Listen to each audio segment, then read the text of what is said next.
तांत्रिक का शैतानी खेल। पीयूष जब 3 साल का था, उसकी माँ की अचानक मौत हो गई थी। तब से उसके पिताजी शिव ने उसे बड़े लाड प्यार से पाला था। उसके प्यार में कभी कोई कमी ना रहे, इसलिए शिव ने कभी दूसरी शादी नहीं की थी। शिव एक फॉरेस्ट ऑफिसर था। उसे सरकार से सब कुछ मिलता था। 1 जनवरी को शिव को ईमेल मिला। उसका तबादला देवगढ़ में किया गया है और उसी रात को उसे देवगढ़ के लिए रवाना होना था। शिव ने अपने बेटे पीयूष को नई जगह शिफ्ट होने के लिए मना लिया था। वह दोनों सुबह 10:30 बजे देवगढ़ पहुंचे। देवगढ़ पहुंचने के बाद वहां का मनमोहक नजारा देखकर खुशी से चिल्लाते हुए पीयूष यहाँ वहां भागने लगा, क्योंकि वहां बच्चों के खेलने के लिए एक बड़ा पार्क था, जिसमें बहुत सारे झूले, फिसल पट्टी, स्विमिंग पूल और बहुत कुछ था। पीयूष को खुश देखकर शिव के नए सेक्रेटरी श्याम के मुंह से निकल गया, आपसे पहले वाले एक अफसर ने यह पार्क उनके बच्चों के लिए बनवाया था। उसकी इस बात पर बगल में खड़े दूसरे बड़े अफसर ने श्याम को चुप रहने का इशारा किया। लेकिन यह बात सुनकर शिव बोला, वैसे कहाँ तबादला हुआ उस पार्क बनाने वाले अफसर का। तभी अचानक पीयूष का पैर फिसलकर वो स्विमिंग पूल में गिर पड़ा और उसे बचने के लिए शिव बिजली की रफ्तार से दौड़ा और किसी धनुष से निकले तीर की तरह पानी में कूद गया। उसने कुछ ही सेकंड में पीयूष को पानी से बाहर निकला लिया। उस वक्त दूसरा बड़ा अफसर इस बात का शुक्र मना रहा था कि शिव ने अपने पूछे हुए सवाल का जवाब वापस नहीं मांगा। शिव ने पीयूष को बंगले में ले जाकर बेड पर लेटा दिया। कुछ समय आराम करने के बाद पीयूष फिर से उछल कूद करने लगा। सेक्रेटरी ने शिव को उसकी जिम्मेदारी समझा दी। शिव की हद में 100 एकड़ का जंगल था और उसका सरकारी बंगला उसी जंगल के सीमा पर बनाया गया था। शिव ने गार्ड्स को बुलाया और जंगल का राउंड मारने के लिए गाड़ी निकलने का आदेश दिया। जाते जाते उसने सोचा कि क्यों ना पीयूष को भी जंगल दिखा के लाऊं। कोई खरगोश या हिरन दिख गया तो खुश हो जाएगा बच्चा। इस तरह से उसने पीयूष को भी अपने साथ में ले लिया। गाड़ी में शिव ने श्याम और वहां के एक पुराने गार्ड के चेहरे पर डर पहचान लिया था। फिर शिव ने वह सवाल पूछ लिया जो कुछ समय पहले टल गया था। उसने ने पूछा, श्याम, वो पुराने अफसर का तबादला कहाँ हुआ है? ये तो तुमने बताया ही नहीं। और वो बड़े साहब उस बात को टाल क्यों रहे थे? पता नहीं साहब, श्याम ने ऐसा जवाब दिया। पर इस बात से शिव सहमत नहीं था। फिर थोड़ा दबाव डालने पर सेक्रेटरी ने सब कुछ बताना शुरू किया। उस पार्क बनाने वाले अफसर का नाम जॉन डिसूजा था। उसे तंत्र मंत्र सिद्धियों का काफी ज्ञान था। उसका कहना था कि तंत्र मंत्र सिद्धियों की शक्ति से इंसान अमर भी हो सकता है। उसके पास जादू टोने की किताबों का भंडार था, जो उन्हें रात भर पढ़ता था। इसी पागलपन के कारण उसकी मौत एक रहस्यमय और खौफनाक तरीके से हुई, जिसमें उसके परिवार वालों को भी दर्दनाक मौत मिली। जॉन ने सबसे पहले अपनी खुद की बच्ची को पूल में डूबा के मारा। उसके बाद अपने 2 बेटों को कुल्हाड़ी से टुकड़े कर दिए। फिर बीवी पर मिट्टी का तेल डालकर जला दिया और पूरे परिवार की बलि देने के बाद आखिर में खुद को बंगले के सामने वाले पेड़ पर फांसी लगा ली। ये सब उसने मध्यरात्रि के वक्त किया था। एक गार्ड ने उसे रोकने की कोशिश की थी, पर जॉन ने उसका भी पेट चिरकर अंतड़ियां बाहर निकल दी थी। हम जब सुबह वहां पहुंचे तब उसकी बेटी की लाश पूल में तैर रही थी। उसके नजदीक ही उसके बेटों के कटे हुए हाथ, पैर और सिर के टुकड़े पड़े थे। उसकी बीवी की जली हुई लाश आंगन में पड़ी थी और जॉन की लाश पेड़ पर लटक रही थी। बहुत ही डरावना नजारा था साहब। बाद में उसके परिवार समेत उसे भी जंगल के बीचों बीच तालाब के पास दफनाया गया था। शिव ने सवाल किया कि ये सब होते वक्त बंगले के नौकर चाकर क्या कर रहे थे। सेक्रेटरी श्याम बोला, उसने ये डरावना पागलपन योजनाबद्ध तरीके से किया था। उस रात उसने सभी नौकरों को कुछ पैसे देकर अगली सुबह 12 बजे तक की छुट्टी दे दी थी। पर सरकारी आदेश अनुसार 2 गार्ड बंगले पर रुके थे। एक को तो उसने भयंकर मौत दे दी, पर दूसरा कुछ ऐसी डरावनी चीज देखकर भागा था कि वो हमेशा के लिए पागल हो गया है। हमने उसे जंगल से पकड़ा था। अब वो सरकारी मेंटल हॉस्पिटल में है।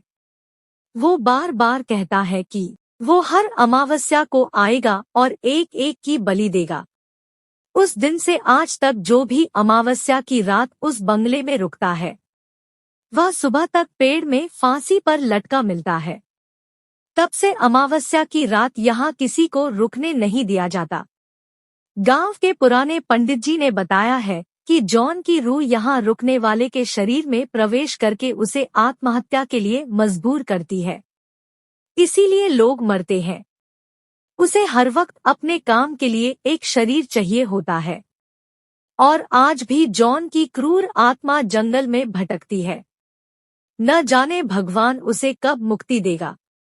पूरी कहानी सुनाने के बाद श्याम बोला, साहब कल अमावस्या है, आप भी बंगला छोड़कर गांव में रुकिएगा।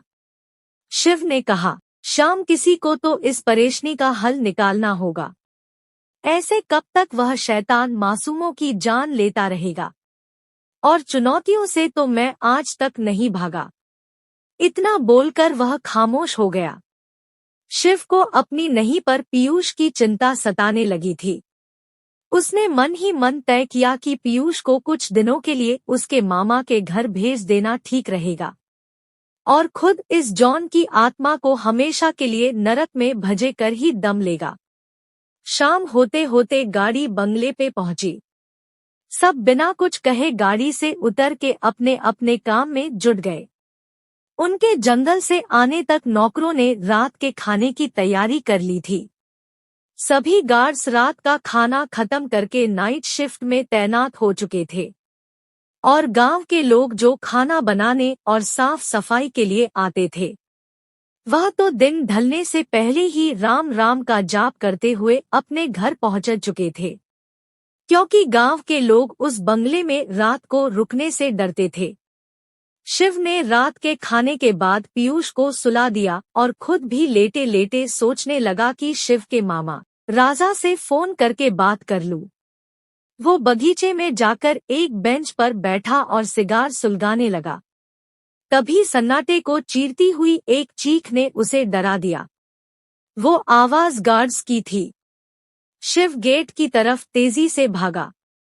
वहां पहुंचने पर जो नजारा शिव की आंखों ने देखा था, उससे उसका कलेजा कांप उठा, क्योंकि मौत का तांडव शायद अमावस्या से पहले ही शुरू हो चुका था। उन दोनों गार्ड्स की लाशें गेट के पास ही पड़ी थी। शिव ने वक्त जाया नहीं किया। वो तेजी से पीयूष के कमरे में पहुंचा, पर पीयूष अपने बेड पर नहीं था। शिव उसे आवाजें देते हुए सभी कमरों में देखने लगा। शिव की आवाज सुन के श्याम अपने कमरे से बाहर निकला। शिव ने बाहर जो कुछ देखा वो सब श्याम को बता दिया। फिर दोनों मिलके पीयूष को ढूंढने लगे। तभी स्विमिंग पूल के पानी में कुछ जोर से के गिरने की आवाज आई। दोनों घर के बाहर स्विमिंग पूल की तरफ भागे। वहां स्विमिंग पूल पर पीयूष एक आदमी के साथ पानी पर खड़ा था। श्याम कांपती आवाज में बोला, जॉन डिसूजा। वो प्रेतात्मा शिव को देखकर हंस रही थी, मानो वो पीयूष को अपने साथ किसी और दुनिया में ले जाने आया हो। घबराहट से शिव की सांसें फूल रही थी। उसी वक्त वो जोर से चिल्लाया और उठ के अपने बेड पर बैठ गया, क्योंकि वो सिर्फ एक बुरा सपना था और पीयूष उसकी बगल में अपने टेडी बियर से लिपट कर सो रहा था। उसके बाद शिव ने राजा को फोन करके कुछ देर बात कर ली। फोन रखने से पहले राजा सिर्फ इतना ही बोला कि मैं समय पर पहुंच जाऊंगा, क्योंकि दूसरे ही दिन अमावस्या थी। शिव पीयूष के साथ हनुमान जी के मंदिर माथा टेक आया और वहां के पंडित से पहचान भी कर ली। शिव ने एक रात के लिए पंडित जी के पास शिव को रखने की मंजूरी ले ली और सुबह अपने काम में लग गया। शाम होने के साथ ही सभी गांव के कर्मचारी डरते हुए अपने अपने घर जा चुके थे। शिव की हिम्मत देख के उसके साथ 2 गार्ड्स और सेक्रेटरी श्याम भी रुके थे। शिव ने उन्हें अपनी योजना बताई। शिव ने कहा, जॉन की रूह को अपने काम को अंजाम देने के लिए एक शरीर की आवश्यकता होती है। उसे हम में से किसी को मारने से पहले उसके शरीर में प्रवेश करना होगा। तो हम सबको बस उसे कुछ देर के लिए उलझा कर रखना है। जिसके शरीर में जॉन की आत्मा होगी उसे पकड़कर या फिर बांध कर रखना है। उसके बाद उसे हमेशा के लिए मुक्ति मिल जाएगी। ठीक रात के 12 बजे एक गार्ड ने श्याम का गला दबाने की कोशिश की। उसे काबू में रखने के लिए सबने उसे पकड़ लिया, पर उसमें इतनी ताकत आ गई थी कि उसने सबको दूर फेंक दिया। किसी तरह उस दूसरे वाले गार्ड और श्याम ने उसे रस्सियों में फंसाकर कुछ समय के लिए काबू कर लिया। तब तक शिव ने बंदूक की एक गोली आसमान में चलाकर किसी को सिग्नल दिया और कुछ ही मिनटों में रस्सियों में बंधा हुआ वह गार्ड ऐसी हरकतें करने लगा जैसे किसी ने उसको जला दिया हो। उस वक्त जंगल के बीचों बीच गांव के पंडित और राजा जॉन डिसूजा को उसकी कब्र में ही जला रहे थे। कुछ ही समय बाद वह गार्ड नॉर्मल हो गया। बाद में शिव ने सबको समझाया कि काले जादू की किताब में एक रस्म है जिससे जॉन उस कब्र में रहते हुए भी जिंदा था।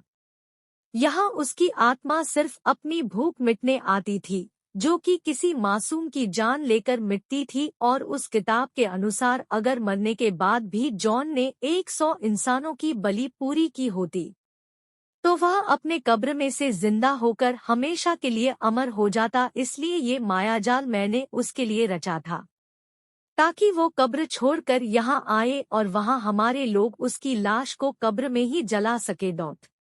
श्याम ने पूछा कि आपको ये सब कैसे पता चला? शिव ने जवाब दिया, तुमने ही बताया था कि जॉन के पास जादू टोन की किताबों का भंडार है। उस भंडार में मुझे रात को तहखाने में मिला काले जादू से अमर होने की किताब और उस पर नाम लिखा था, जॉन डिसोजा।